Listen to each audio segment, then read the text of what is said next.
दरमा वृद्धि दाबी रे सफेई कर्मचारी वर्धित दरदाम तुलन में सफेई कर्मचारी 7,000 टंका वेतन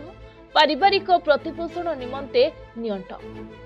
आउ एहा उपरे पुणी बोझ उपरे नलिता बिड़ा मासरे 20 दिन कार्य करने बाध्य करा जाउथिबा बेले दिनकू 2 वेला कार्यभार असंभव होई पड़ुछि।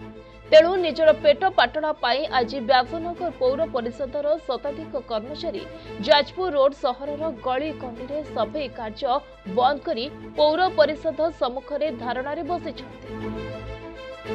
तेबे आगामी दिन में तांको दाबी पूरण नहेले पौर कार्यालय बंद करने चेतावनी दिया जाइछि। आमर को काम बंद करू जन को कहते काम बंद करू बोली करी तो आमे जदि जड़े बंद करबो ताले समस्ते आमे बंद करबो काम करबो जदि आमे समस्ते काम करबो आउ एते दिन हैला आउ दरमा भी बड़ होनांती से जतिके 7,000 दउछंती तो सेतिके दउछंती सेति पई हम 2 टाइम काम करा करउछंती आउ आमे एक टाइम ही काम करबो आउ दरमा बढ़ेबा दरकार। आमको वर्तमान कहउचंती जे मासरे 20टा लेखा ड्यूटी देबे कारण हमरो मासरे 20टा लेखा ड्यूटी नै किना आमे छुआ पिला घर आमे संसार को चलै पारुनु सेति पई आम अभियोगटा होउछ जे आमे आगुरु जेमिति 26टा लेखा ड्यूटी करूथुलु से 26टा लेखा ही ड्यूटी करिवु गोटे टाइम ड्यूटी करिवु आउ हमर दरमाटा बढ़ा जाऊ। धारणा देइछु आज्ञा हमर दरमा बढ़ु नै एवं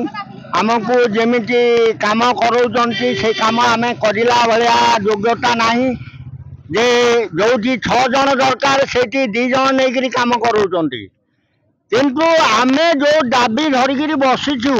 वर्तमान हमको से दरमा दरकार। जाजपुर चक्रधर दास का रिपोर्ट प्रतिदिन टीवी।